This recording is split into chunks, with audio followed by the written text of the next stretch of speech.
Welcome to my very first From Season 3 episode review videos. I already watched the episode on the Amazon Prime MGM Plus channel. Before I get into that, though, pretty important, if you are caught up to the point where I am and rewatching or watching from, or you're just not entirely sure, then you definitely need to take the initiative and pay attention to the episode's title, which of course I'll mention as well as put in the description. If that happens to be the case, you found that you're not caught up, it would be my recommendation that you don't watch this video any further to avoid any potential spoilers. So finally, From Season 3 is here. I just rewatched the previous two seasons and did reviews of those on this channel, which I'll put that playlist at the end of this video right there with about 20 seconds left. Pretty big fan of the show. I don't think the show is amazing, but I think it's pretty solid. I am a little worried, though, that the ending might be a little lackluster, like a bad M. Night Shyamalan twist. But hey, who knows? We'll see what happens. But big fan of the show, and some people behind the show Lost are behind this, which I'm a huge fan of Lost. So with all that said, this will be from Season 3, Episode 1, the Season 3 premiere.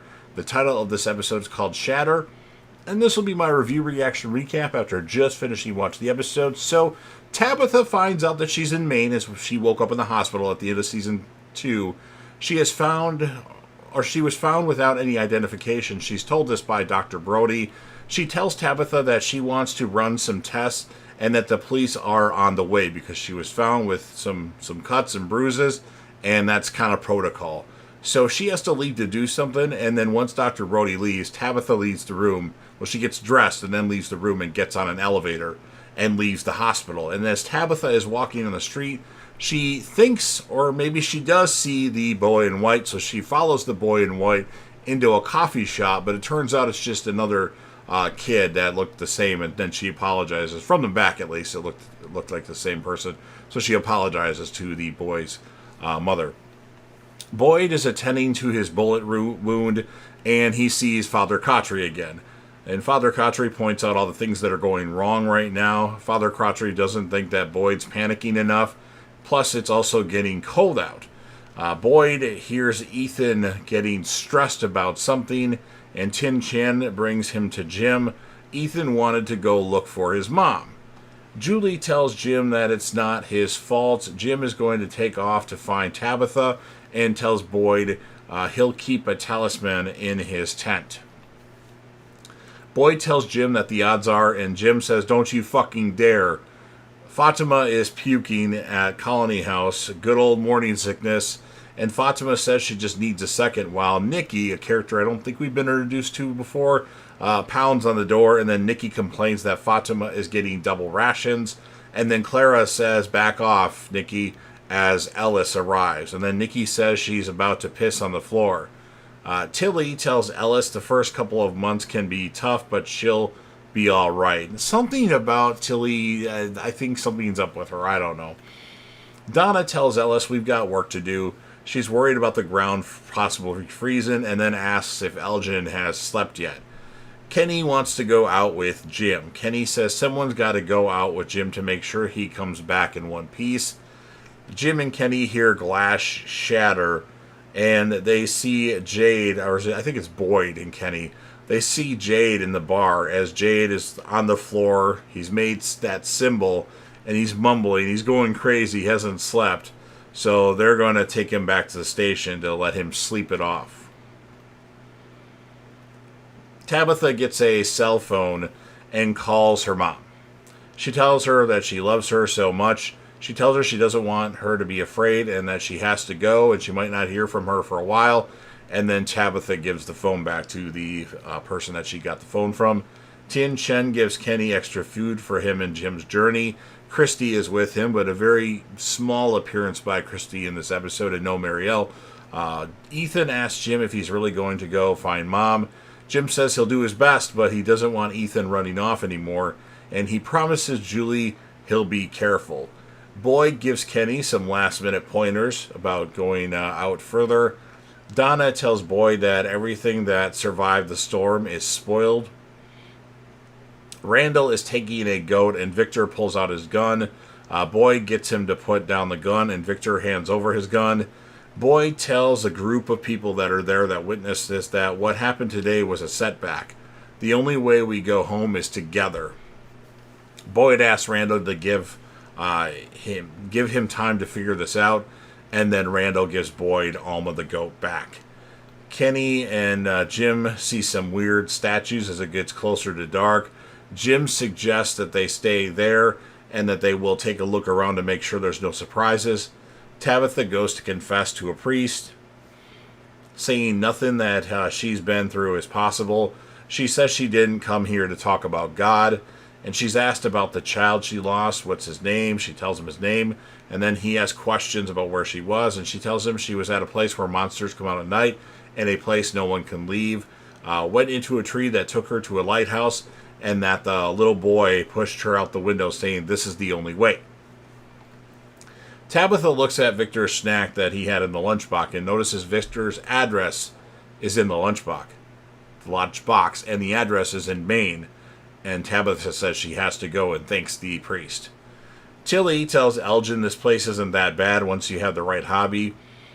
She tells him that he should get some rest, and Elgin says he feels something is watching him. And Tilly says, "Is that her?" And the woman that pushed him, or not pushed him, but held him down in the bathtub, grabs him, and then Elgin wakes up, so he dozed off. Donna and Boyd argue. Donna says everything is poisoned. You're going to be the one that tells Fatima that her baby's going to starve before it's born. Tian-Chen says that we plant smaller crops, different places, and different soil. Ethan overhears them talking about slaughtering the animals, and Boyd has to explain what's going to happen to Ethan. And then Ethan wants Alma to go first so they don't have to watch her friends die. Tabitha goes to Victor's house. His father asks where she got Victor's lunchbox from. We're assuming that's his father. That's what he doesn't actually confirm that, but I'm sure he does eventually. Jim talks to Kenny about how Tabitha wouldn't want him out there. He tells Kenny, "Hey, let's head home first thing in the morning." Jade wakes up and Boyd offers him a drink, telling him it's from Khatri's stash, where he had the stuff that's buried. The monsters have all let the animals out as it's nighttime, out of the barns and that. Boyd and the others go outside to direct the animals back to the barn and the places that they were. Randall sees a monster coming behind Boyd and company, so he honks the horn of the bus to alert them. Ethan sees Alma outside, opens the door to go get Alma, and the old lady monster is outside the door. Julie can't get the door closed, so she and Ethan run, which we saw in the trailer.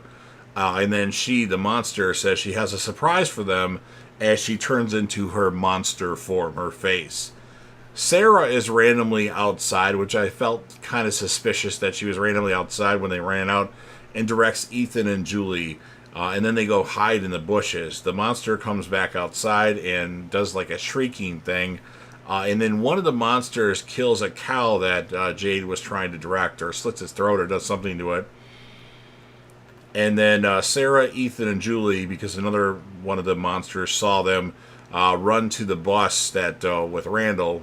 And then Tian-Chen is helping Boyd get an animal into the barn.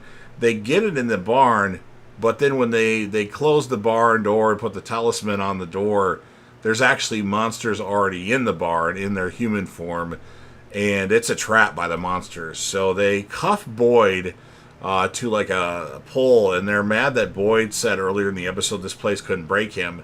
And then we see that they pulled a scalp, and like you see the back of Tian-Chen's head, like brain of Tian-Chen, and you hear her crying as they show Boyd, and you hear her crying, and all of a sudden her crying stops, and that's what ends this episode from season 3, episode 1. So we're led to believe that Tian-Chen is dead. Kenny is going to be without any parents, and he's going to be broken, which I thought either Tian-Chen or Sarah died in this episode just from the trailer. It seemed logical, especially with Boyd carrying somebody out, and I didn't think it would be Ethan. So pretty crazy episode there at the end. The monsters seem to be getting smarter to a degree. Maybe they evolve with time, but I'm going to give it a 9.0 out of 10. I'm going to give the character of the episode to Boyd and Tabitha. They both did good. Jim was good too, but it just felt like Boyd and Tabitha had more interesting moments. And then, of course, rest in peace, Tian-Chen, which you will be missed. Now, who runs the diner after her? Anyway, those are my thoughts regarding this season premiere of From. Now I want to hear your thoughts are, so don't forget, if you're a fan of the channel and want to help me out with the YouTube algorithm, don't forget to Hulk smash the like button, share the video with a friend, put this video on any one of your social media platforms. Don't forget to sound off in the comment section about what your thoughts are on this Season 3 premiere of From. What would you rate the episode, and whom would be your characters of the episode? Give a rest in peace to Tian-Chen. And then remember, I'll put my From reviews right here. And then last but certainly not least, don't forget to hit that sub button. If you're watching the video anyway, subscribe to the channel, join the team, show your damn support, and be a part of something special, and you never know what you're going to see on JDevTV.